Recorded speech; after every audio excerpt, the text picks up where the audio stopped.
आजकल लोग कुछ भी करवाते हैं, आहुति भी देंगे, यज्ञ भी करेंगे, कोई अनुष्ठान भी करेंगे, स्वाहा हमार कल्याण हो, पहली आहुति। पंडित जी कहेंगे दूसरी आहुति दो, स्वाहा पड़ोसी का नाश हो। ऐसा पहली आहुति तो अपना कल्याण, दूसरी आहुति पहले पड़ोसी, बड़ी दुश्मनी पड़ोसियों से। इस संसार में सबसे बड़ा दुश्मन कौन? हमारे पड़ोसी। पूजा पाठ अगरबत्तियों जलाएंगे तब वो कहते रहेंगे भगवान थोड़ा पड़ोसी पर नजर डाल दे एक बार।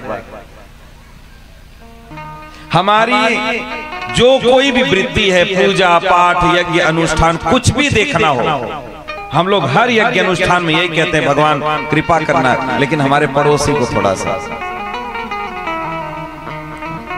बड़ी दुश्मनी। इसलिए कोई भी कार्य किसी के अहित के लिए नहीं करना चाहिए। सर्वहिताय सर्व सुखाय वरीयानेस्ते प्रश्न कृतो लोक हितो नृपः। सुखदेव गोस्वामी क्यों प्रसन्न हुए थे? बोले महाराज परीक्षित, आपने जो प्रश्न किया है ना, ये लोक हित के लिए है, इसमें लोक हित छिपा है, इसलिए मुझे सुनकर के बहुत अच्छा लगा। इसलिए जो दूसरों का भला करता है उसका भला स्वयं ठाकुर जी करते हैं।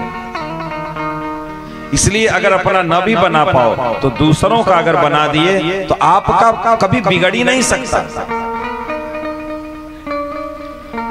नहीं सुखाए के कांटा हो जाता कि नहीं।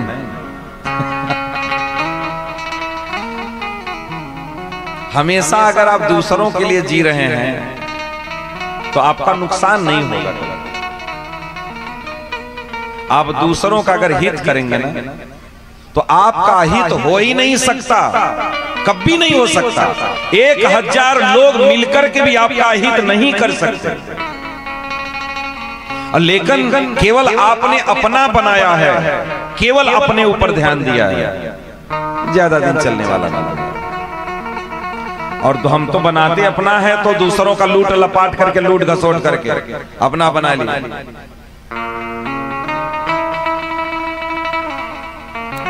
नहीं, ऐसा नहीं करना। जैसे गांव में जब बरसात होती है, धान की बुआई शुरू होगी या कुछ बोने लगेंगे तो एक तो गांव में मेड़ कटवा होते हैं, जानते हैं नहीं? मेड़ कटवा जानते हैं आप लोग? वो मेड़ कटवा होते हैं, जैसे पानी देखेंगे तो वो आधा डांड काट के डांडे पे रख देंगे और उसको काटते काटते 1 साल में देखेंगे तो रास्ता ऐसे था तो 1 साल में रास्ता ऐसे हो जाएगा। वो सब मेड़ कटवा है। इतने से का तुम्हारा बन जाएगा? क्या बना लोगे? बना पाओगे? कुछ नहीं बना। जैसे आजकल घर बनाने जाओ, शहरों में देख लो, 1 इंच अपना नहीं छोड़ेगा कोई। सीढ़ी और बारजा अपने बाप में निकालता है। पड़ोसी घर बनवाने लगेगा, अपना 1 इंची नहीं छोड़ेगा, लेकिन अपन छत्ते का गुला तो हरे में गिराई है कि नहीं? सोचो आप, हम लोगों की मानसिकता कितनी छोटी है। हम लोग कितनी छोटी छोटी बात सोचते हैं, कितनी छोटी छोटी बात। अब सोचो, ये सब हम लोगों के विनाश का ही तो कारण है। अब गांव घर में देखो, व्यक्तियों की मानसिकता कितनी छोटी है, इतनी छोटी छोटी बात। अरे इतना सब कुछ हम बनवा दिए साहब, इतना सब कुछ कर दिए, 1 इंची 2 इंची से कुछ होता है? बताओ, कुछ होता है? लेकिन अगर व्यक्ति थोड़ी सी बुद्धि लगाएगा तो सारा काम उसका फिट हो जाएगा। गांव घर की तो यही लड़ाई है, यही तो विवाद का घर है। इसलिए हमको इन सब चीजों से बचना चाहिए और अपने विचारधारा को थोड़ा ऊपर की तरफ ले जाना चाहिए। आप जानना, किसी का थोड़ा सा लेकर के आपका कुछ नहीं होना मेरे भाई, कुछ नहीं होना है। हम तो कहते हैं, अगर मेरी बात को ध्यान रखना, तो मैं तो कहता हूं कि तुम किसी को, अगर कोई तुम्हारा एक हाथ दबा रहा है तो तुम प्रभु के सहारे उसको छोड़ करके देखना। वो एक हाथ की जगह 10 हाथ कहीं नहीं देगा तो आप हमसे कहना थे। कोई पचा पाया है आज तक किसी का? कोई नहीं पचा पाया, कोई नहीं। बस थोड़ा सब्र करो, समय का इंतजार करो, बस समय का इंतजार।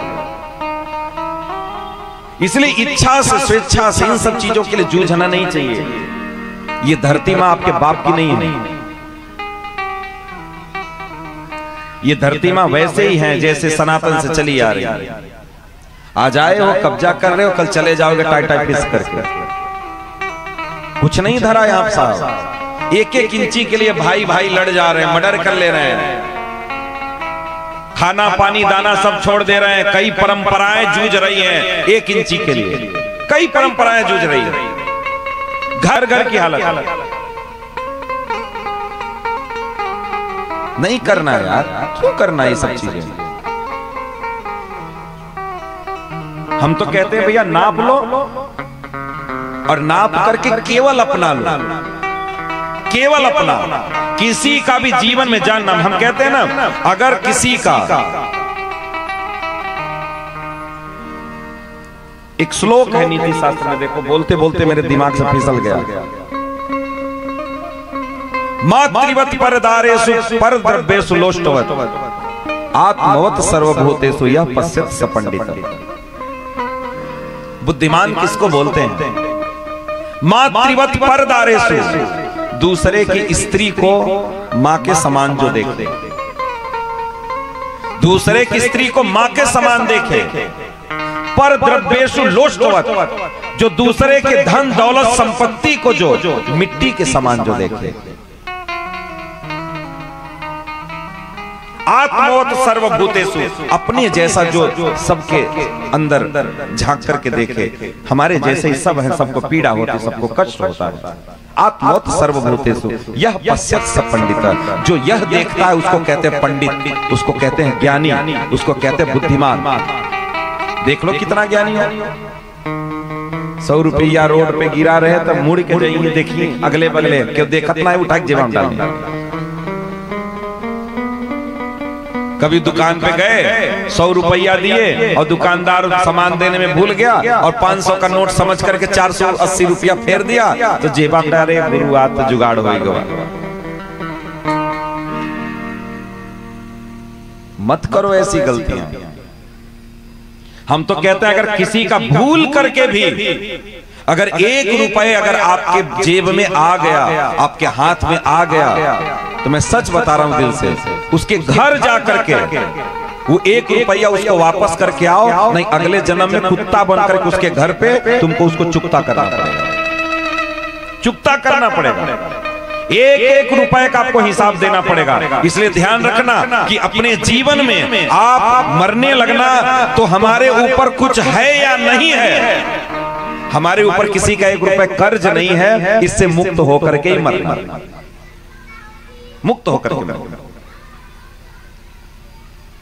इसलिए जानना कि 1-1 रुपए का आपको हिसाब देना पड़ेगा, 1-1 रुपए का हिसाब।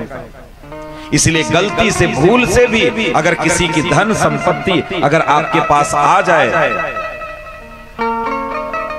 तो उसको बुला के हाथ पकड़ करके हाथ जोड़ करके उसको देना चाहिए। भैया हमको तुम्हारा नहीं चाहिए, एक रत्ती भी तुम्हारा नहीं चाहिए, हमको जो हमारे पास है उसी में संतुष्ट है, उसी में हम प्रसन्न हैं, उसी में प्रसन्न है। 1 इंची के लिए मार कर रहे हो और 10 बीघा है तो का उखाड़ ले रहे हो? बताओ। 1 इंची के लिए तुम मार कर रहे हो, वो जो 10 बीघा है उससे तुम का उखाड़ लिए, जो 1 इंची से उखाड़ लोगे तो नहीं, संतोष नहीं है। संतोषम परम सुखम, काश वही संतोष ही आ जाता, तब तो आनंद में मग्न हो जाते, आनंद में डूब जाते। मत विवाद करो कोई किसी से, मत करो। बस ये जान करके कि अगर हमारा है तो ये पचा नहीं सकते, और अगर हमारा नहीं है तो सब सही है, ले जाओ। हमें भूल है, हो सकता है हमारा न हो, आपका ही हो, ले जाओ। लेकिन जानना, अगर जानबूझ करके कोई ये गलती करेगा तो उसका प्रायश्चित उसको भरना ही पड़ेगा। और खास तौर से इस संसार में सबकी संपत्ति को पचाया जा सकता है, लेकिन भाई की संपत्ति को इस संसार में कोई पचाने वाला पैदा नहीं हुआ, कोई पचाने वाला पैदा नहीं। उसको तो आपको भर के ही जाना पड़ेगा, भर के। इसलिए कुछ बातें हैं जो हमको ध्यान देना चाहिए। इसलिए पड़ोसियों की दुश्मनी, पानी पे लिखा पानी, मिट्टी पे भी लिखा मिट्टी, आज है कल नहीं है, ये चलता रहता है। इसलिए इन विवादों में हमको नहीं पड़ना चाहिए, नहीं पड़ना चाहिए। हमेशा अपनी बुद्धि का प्रयोग करना चाहिए, हमेशा। कैसे हमको क्या करना है।